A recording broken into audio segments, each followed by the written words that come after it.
Welcome to the Energy Week podcast. Ryan Ray alongside Ellen Wald. As always, Ellen, how's it going? Things are going great. We are about to have what looks like a giant, massive thunderstorm here, so hopefully I don't lose electricity. Well, I've got a bone to pick with you. I got on Twitter this morning, and I saw that you had a 3-day Twittercation, as you called it. I did. Okay, so in that time, let's just go through what happened. My beloved Manchester United lost the FA Cup. The Celtics lost. The North Korea twice. Okay, I was just going to say they lost. The North Korea summit has fallen apart with Trump and Kim Jong-un. Ellen, the world goes to shambles when you're not on Twitter. You can't do it anymore. I know, I can't. It was also like the most boring Twittercation ever because it rained like the entire weekend here, and so I was hoping to like be outside and not on electronics, and I read a lot of books. Hey, book recommendation for you. I read a book called The Pines. It's a series, Wayward Pines, and it's apparently a TV show on Fox, and so it's an interesting series. It's a little trilogy. It's an easy read, short read. I was listening to them on Audible, but I cruised through those over the weekend. But anyways, so if you like stuff like that, it's kind of a man wakes up, can't figure out where he is, has amnesia, kind of works his way through that, and things aren't as they appear. And so, anyways, it's an interesting story. So if you're looking for something like that, there you go. Speaking of books, I see some books in the background back there. What are those? Those are my author copies of Saudi Ink hanging out on my bookshelf. Lovingly displayed. There you go. And I've been seeing pictures on Twitter of people still sending in copies from around the world. So it looks like things are going good. Big news. The American edition is going to be offered in the UK now. It's up on Amazon UK. So if you are in the UK, you can now order Saudi Ink from Amazon. Okay, so you say the American edition used to be the English copy. Is this going to be... So sometimes you will get a British publisher and they'll put out a separate edition. They might have a different cover, different way it looks, but the American edition is going to be sold there. Okay. Well, cool deal. And let's see here. I don't think we got anything else besides our sponsor, which is Drillinginfo. If you're into land or anything involved with the drilling process and you need access to records and things like that, Drillinginfo has you covered. You get your free $100 by going to globalenergymedia.com/courthouse and get your free $100 trial. It's not trial. It's $300 credit by signing up today. Ellen, let's get into it. We can't talk about Celtics or anything else anymore, unfortunately. No. It's too painful. A lot's happened since we last spoke. And how about you want to start in China, Venezuela? Where do you want to start at? Let's start with Venezuela, which is really in the news with its election, and I use the scare quotes. We call them in scare quotes. Not a real election. And what's interesting is, so there were rumors that the Trump administration would maybe put more sanctions on Venezuela depending on what happened in these elections. Surprise, surprise, Maduro was re-elected. Yeah, quick question about that. So I saw them say that the voter turnout was like 46% or something like that, and it's usually like 70 or 80. I was curious. Like if I was Venezuela, I would just say that the election turnout was like 95%, and I got 93%. I just found that an interesting statistic that they were honest, I guess, about that at least. I don't know. Yeah, that is kind of interesting. If you are a dictator holding sham elections, you should definitely make sure that you're reporting something at least upwards of 75% voting. That would be my tip. Okay. Well, let's go to Reuters. We got a couple stories about Venezuela. Reuters, amid Venezuela default, Goldman receives hunger bond payment, according to sources. So this is interesting. So basically the deal is that now, after this election, so Financial Times is reporting that the U.S. is banning U.S. purchase of any debts issued by Venezuela or by PdVSA. And what's really interesting about that is that just a little while ago, Goldman Sachs got in big trouble for buying Venezuelan debt. And so they had made this purchase of Venezuelan debt. I can't remember how long ago it was. It was farther back than April. But now So then in April, they reported that PdVSA actually made an interest payment on this bond that is mostly all owned by Goldman Sachs. And the issue here is kind of, well, so if the president has now banned purchases of Venezuelan debt, does that mean that Goldman is stuck? Can Goldman sell this Venezuelan debt, or is it just kind of stuck with it? It can't buy more, but can it actually sell it? And I honestly do not know the answer to that question yet. Yeah, it puts them in an interesting spot because how do you figure out what to do moving forward? We talked about this deal with Iran, I think it was last week, about these companies, and you mentioned there's kind of this wind down period, and we were talking about, well, what do you do because Trump could reverse his decision, things like that. It definitely puts an interesting take on how you're going to do business internationally. Now, 2 weeks ago we talked about the deal where who was it? ConocoPhillips went and purchased. So would this help or hurt Goldman Sachs? Well, I think it's bad for Goldman Sachs because part of, it seems, what banks like to do is they like to buy and sell debt all over the place. I mean, wasn't that a big thing in the financial crisis where they had packaged all these loans together and then they sold them as really highly rated when they were actually not? So it seems like buying and selling debt is something that banks do. I can't believe, and maybe I'm wrong, maybe Goldman people are really that stupid, but I can't believe that Goldman bought this debt with the idea that Venezuela was actually going to be able to pay it off. I mean, someone could have told them something like, hey, oil prices are going up to $120 a barrel next month, so, you'll definitely get your money. I mean, I don't know, maybe someone told them that and they believed it, but my sense is that probably they bought this debt with the intention of later selling it to somebody else, maybe like Rosneft or Russia or Qatar or God knows who would want to buy PdVSA debt. Well, I think I saw today or yesterday that I think was it Russia who's going to ignore the Iran sanctions, and so you do see sometimes where the U.S. will take a stance that a foreign country, almost to kind of spite them, will kind of go the opposite direction. So if they're allowed to sell it, is there a way to maneuver where someone like China, just to throw out a name, China might be interested and say, you know what, if we could buy this debt, we could then position ourselves to capitalize on some of this Venezuelan oil? I mean, here's the thing about Venezuela. It could be a huge opportunity if either they overthrow the government or Maduro collapses and dies, or I don't know, they put him under mind control and just make him do things differently. In that case, it could be a huge opportunity because they have oil. They have people who know and want to work in the oil industry. Right, they just need capital. Yeah. So they have the kind of oil, they have this super heavy oil that apparently is needed to balance out all of the light oil that we have in the world. So they could very well, if they would sell off their assets or have really good partnerships, better than the ones Iran offers, to foreign companies, I bet you would get people lining up to get into Venezuela. They'd rather go into Venezuela probably than Iran. Yeah. But you're going to have a change in government or a brain transplant for Maduro.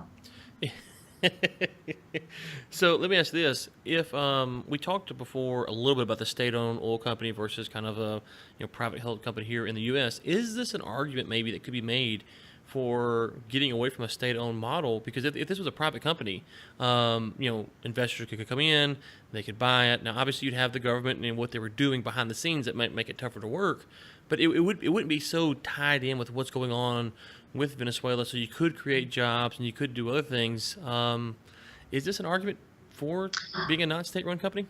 Oh, without a doubt, I think it is, especially when essentially what it seems like Venezuela has become is a kleptocracy. I mean, I was reading something yesterday that said basically what these higher-ups are doing is they're just expropriating assets, and they've gotten to the point where they don't have any more assets to expropriate. Meanwhile, people are dying and there's no food, and they don't want to let anyone else into the country to provide aid. So, I mean, Venezuela is just a particularly bad instance of this. I'm sure, there are state-owned models that work. Right. I've written about one of them extensively. But I think they also work because they have a more Western-style capitalist concept or for their company, and the government kind of stays out of the oil company. Governments should be governments. They should be running companies. But I mean, Venezuela's got another problem, which was that they had other companies, I think foreign companies, in there working. And then in one case, I mean, with the case of ConocoPhillips, they just like expropriated stuff from them years ago. And that's why ConocoPhillips basically took them to court and got this like $2 billion settlement against them. And once you do that, like that's what Iran did in 1954. Once you expropriate something like that, companies will be very wary to go back in because they can just lose all their assets. And even if they get awarded something in a settlement, that still doesn't mean they're going to get it back. Yeah, no, I agree. I definitely agree with that. It's a tricky game they play for sure. Okay, speaking of China, I just mentioned them. Let's go there now. Article from thehill.com. China is where demand for shale oil meets U.S. supply. This is something that's a fascinating debate and discussion we've talked about online. David Blackman was on last week. We got some more guests we're trying to get on to talk about the place for shale oil. It can be a very technical discussion, but it's just a fascinating, I don't want to say theoretical because it's real, but it's a very fascinating way to look at it because it feels like right now with what's going on with the U.S. Shale revolution and where we're at after coming out of the downturn, there's so many advocates on all sides of these arguments. It's really kind of hard to figure out what is the truth about U.S. shale oil. Does it have a place in the marketplace long term? China, obviously, right now is something to be following because they're buying a lot of it. And I asked, as you know, I asked a professor from Tongji University about will they continue to buy shale oil, and he said, quote, maybe. So there's my breaking news and analysis for the day. Maybe they will. It is really interesting. And one of the reasons I picked this, I wanted to talk about this piece is because, and I don't want to knock, people who've written for The Hill. I've written op-eds in The Hill many, many times before, and I'm sure I will again. But very often when you get a kind of an op-ed in a paper like this about energy, it's really short on facts. It's just like, the U.S. is a great energy producer. We will supplant Iran and China without any look at the actual details. And I like this because it really does go into the details, probably because it's written by a guy who works for Platts. In fact, he was the S&P Global Platts content director in China. And, he says that China is going to need, he says that China is going to be importing a lot more oil. They still need to import more oil, and they need this light crude to balance out their sour crude. And at least he seems to think that U.S. crude is a really good match for this. And we've seen America just start to penetrate the Chinese market. I think we've seen maybe 3 tankers total headed from the U.S. to China. I know there was one like last month or the month before, I think, that went basically from from Texas to China. In fact, it was a Saudi tanker. I think we talked about it, right? It was a Saudi tanker that carried American oil to China, which is just a really cool example of why we have a global oil industry and why we need one, as opposed to just being our own little cut off self. Right.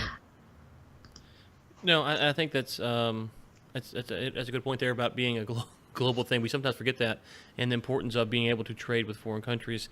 So I haven't been following the Trump, what's going on with China. I saw today that he said that he's not pleased with what the talks are going. Can you kind of get us up to speed on what exactly he's trying to negotiate? I know they had a tour there late last year. He signed some good LNG deals that Cheniere Energy's capitalized on.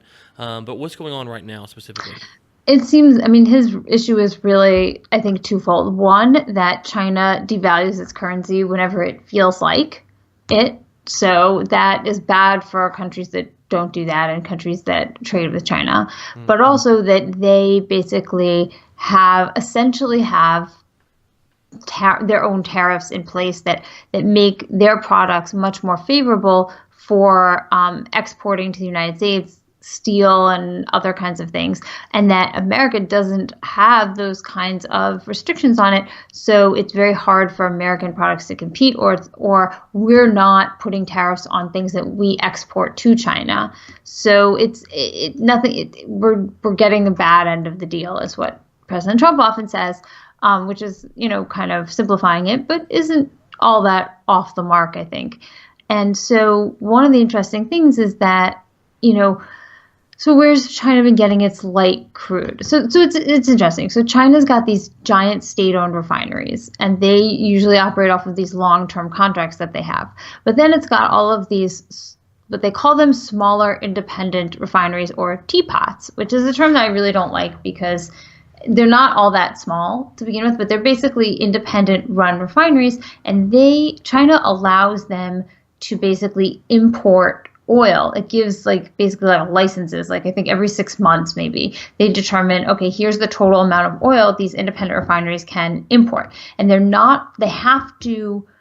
can't import the oil and then export the crude oil. They have to either make products that are used in China, or they can export product. So they can refine it into diesel and export it to Singapore if they wanted to, or to Japan or Korea or wherever else they want to export it to. And so a lot of the kind of the theory has been every time China sets out these licenses, it's okay, are they going to increase the amount of oil these places can import? Are they going to decrease it or keep it the same? And that, in a sense, sets a lot of oil demand for coming years. And it's been responsible for a lot of the kind of keeping oil prices from falling too far off the edge of the world before. I know everyone thought that $27 was really, really low, which it was, but it could have been worse if China had been oh, I'm sorry, we don't want your oil anymore. Right. Well, but the demand for China long term, we think, is, it looks to be good. And so is this a deal that the U.S., we look like LNG deals, they're very long term deals. Is this something that the U.S. and China can get a long term deal together? And the second part is with the Chinese buying of the U.S. debt, does it incentivize them to buy more oil? So it definitely could, and I think that if it's attractive to China and it's attractive to these independent refineries, it will. I don't think that the state-run refineries are going to be entering into long-term contracts with American producers, but there's definitely room for the U.S. to kind of maybe displace others, especially Iran, in the independent refinery market here, and there's definitely room for that, and it definitely plays a part in the larger, I think, trade negotiations. Personally, I would almost kind of see this as a bargaining chip in a way. So either the president can say, okay, China, fix your issue with the trade issue and your currency issue with us, and we'll forego you importing as much Iranian oil as you want. Or it could be the opposite. He could, he could say, okay, we will go soft on the trade stuff if you promise not to import Iranian oil. And then on top of that, maybe he can get them to import more American oil. That might be a better solution, except that then he gives in on the trade. So I do think it's all wrapped up, and we're going to have to see how maybe he negotiates this complex deal. Yeah, and the final thing is on this, I know we don't have an article for North Korea today, but China and North Korea, when you talk about North Korea, China's always a part of that. So whatever Trump is trying to do with North Korea, and what he's trying to do with North Korea has to be tied in with these China deals. And so I don't know if North Korea, I don't think that the leadership there is going to step down.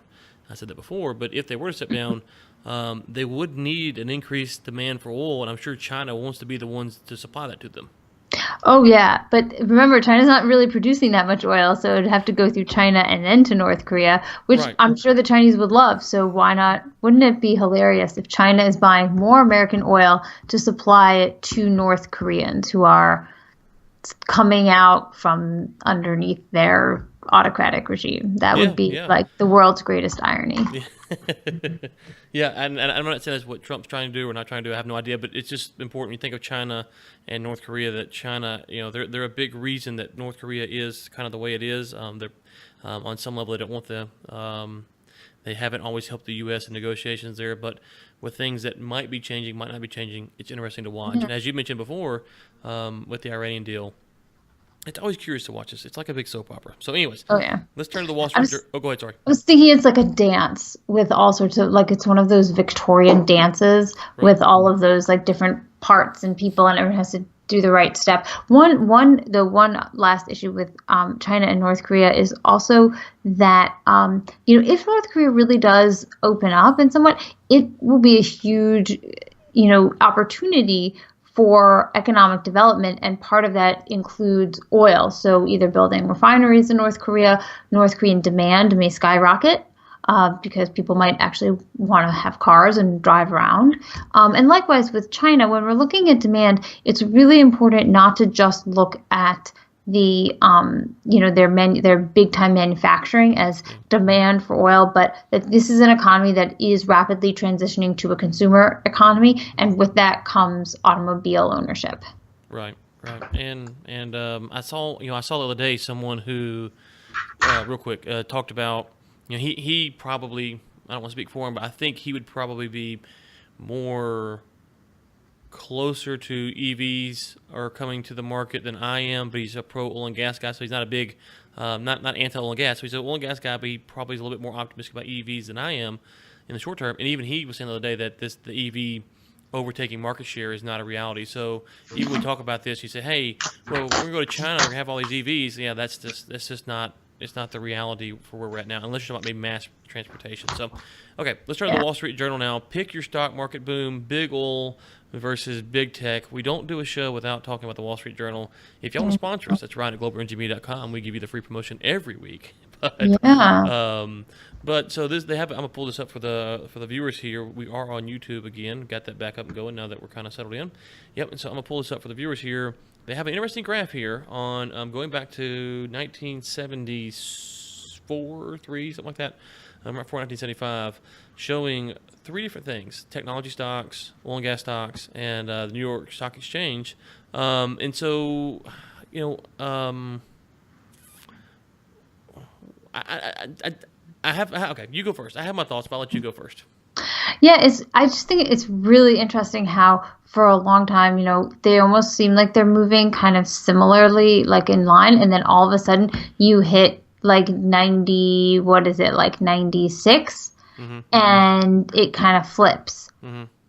And I'm 96. Yeah, that sounds about right. Like technology really takes off. I think that it going up all the way in 2000 is a little misleading because wasn't that the .com boom or whatever it was? So I would say that's a little bit misleading, but it's really really interesting when they flip. I remember back in like 2013 when Exxon regained it was the highest, most valuable company by market cap. It kind of like overtook it from Apple, and it was, I think, largely due to oil prices being so high, as opposed to anything else. But it's interesting to think about, and will oil and gas be making a comeback vis-a-vis these tech companies as oil prices get higher? And it almost makes you wonder, like, is that even possible considering how much cash Apple just has stocked away elsewhere in the world? Can they even really retake? Can big oil, even come close to retaking big tech? I think we need to call them big tech now. Big tech, big oil and gas, big tech. I'm curious on your thoughts on this. I think there's a couple things. I think it was the Wall Street Journal, and I'll try to pull this back up. I think they reported, or someone else reported a year or two ago, that there's just half as many companies on the New York Stock Exchange as there was like 10 years ago. And so the number has dropped. I need to go look at that. It was a significant decrease. I think I remember reading that. I was thinking about, okay, well, all these 401k projecting, the people are projecting 401ks and stock investment, stuff like this. How do they, how they model and think about that moving forward? But the other thing I'm wondering is, it feels like where we're at now, with the ability to have 1,000 people talk about stocks and stuff like this, that I feel like the tech stuff is still probably overvalued because you have someone like Elon Musk who's out there. I think I saw the other day that they had some, I can't remember what the story was, that they had some kind of production problem or something. But anyways, breaking news. But then you have oil and gas who doesn't do a good job of valuing itself publicly like Elon Musk does. But at some point, it feels like we'll get through where these tech companies, a lot of these tech companies fail, and oil and gas companies have their own problems. We've talked about that on the show before. But it feels like when the oil and gas companies fail, they fail because they spent too much money on the drilling program. They were overly aggressive. When the tech companies fail, it's usually they fail because they just didn't work. And so it's a little bit different. And so if you go buy an oil and gas company, you buy their reserves. And so if you can make that profitable, you can go pick up their acreage and their pipelines or whatever they have, and you can kind of carry that on. With a tech company, I mean, if Tesla goes under tomorrow, I don't know. I mean, maybe Ford or GMC or something like that might be interested, but there's not a lot there to pick up. Yeah, I completely agree. And it's even more interesting if you think like a lot of the like little tech companies, like ones that are like making an app or something, they literally have no assets, Right. just free users who signed up because they wanted to get like a free meal delivery one time. Right. It's almost obscene, and like they literally have no assets, whereas the oil company actually have like literal things that were sold. And they're still there. You can still go get it if it's in the ground. I mean, it still can be drilled. And so obviously Tesla has more than nothing. They have, I'm sure, a lot of patents and stuff like that. But but there's plenty of tech companies that just don't have a lot of, like you said, material things, and a lot of the tech that they use probably could be duplicated without purchasing it. So I'm curious how long this tech thing lasts compared to oil and gas, especially right now. I know you wrote a column on this the other day, but there's been a big push. The first quarter, second quarter, this started last year actually, and has rolled into this year from Wall Street saying, hey, oil and gas companies, shale producers, you got to make money. You got to make money. I know you wrote a piece on this the other day. What was kind of your thoughts on that?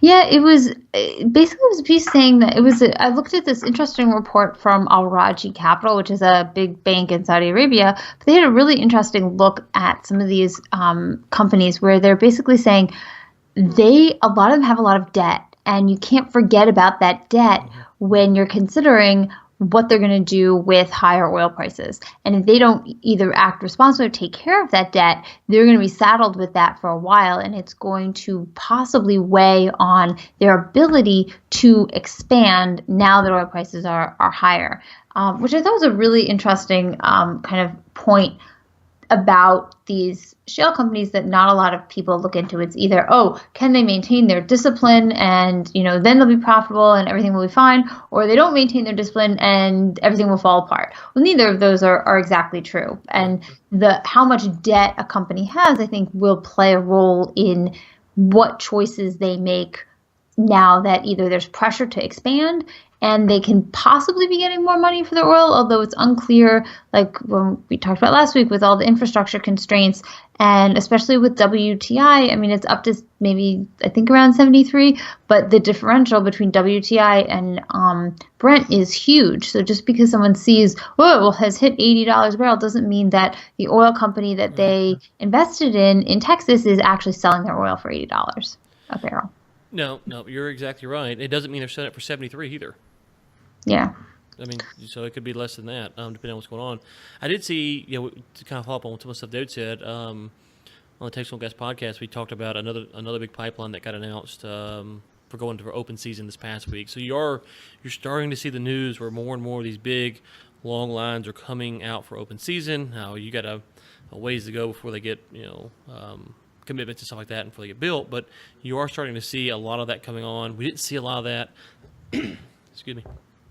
We didn't see a lot of that the first quarter of the year. There was some, but not like it has been. It feels like these last 2 or 3 weeks, you're really starting to see joint ventures and things like this coming out. And the final thing I'm saying about this, just get your thoughts here.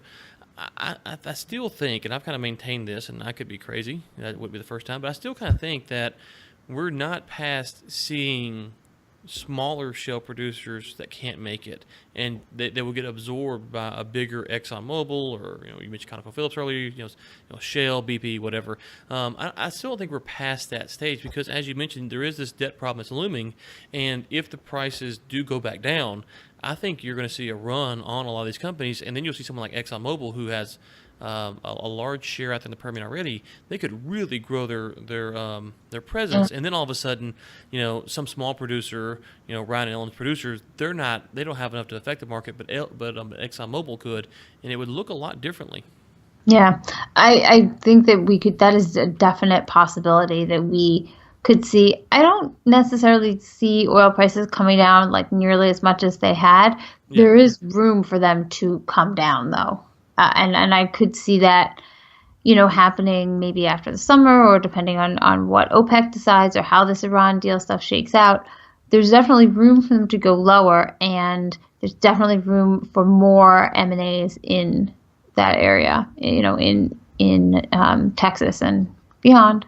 Yeah, absolutely. We discovered a story Friday of a company that went filed for bankruptcy because they couldn't make it, and that's one thing we said before on that show is that just because the prices are up, it doesn't mean that you're the end of when the end of the semester comes, it comes. It doesn't matter, what the next semester looks like or how well you know that class. You have to have the grades, and the same thing here is that it doesn't matter how good the prices are now if you haven't started making up money, paying off your debt, your cash flow's right. It just doesn't matter, sadly, for some people, and even they tried their hardest.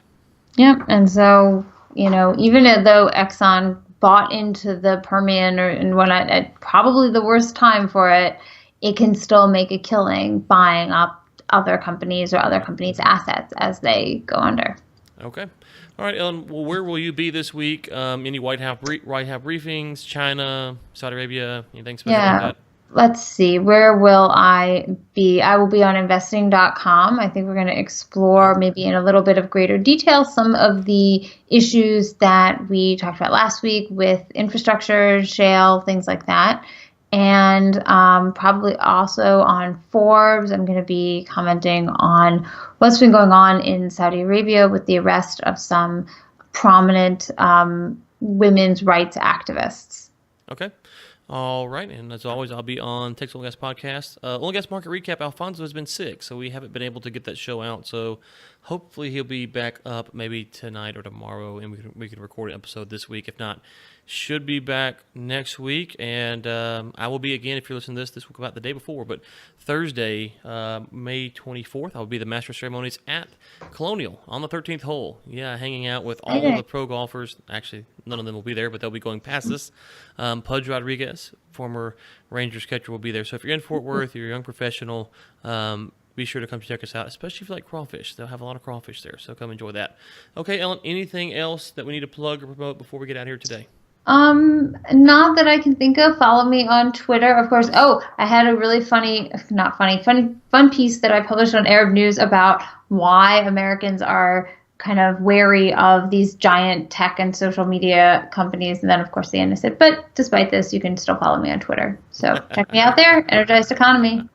Yeah, Twitter. It's getting interesting on Twitter because, funny story, me and David Blackman, Twitter unfollowed us from each other. Yeah, like a month ago, all of a sudden I got a thing, David Blackman now followed you. And I went and looked, and I didn't follow him. I'm like, hey, dude, what happened? So I've heard about the shadow banning or whatever, but it actually happened to me and David about a month ago. Yeah. And so it's interesting, but we'll keep bringing it to Twitter, talking about Celtics and all kinds of good stuff like that. If you're on YouTube, it's on YouTube. Energized Economy is right there. Ellen will be on investing.com, Forbes.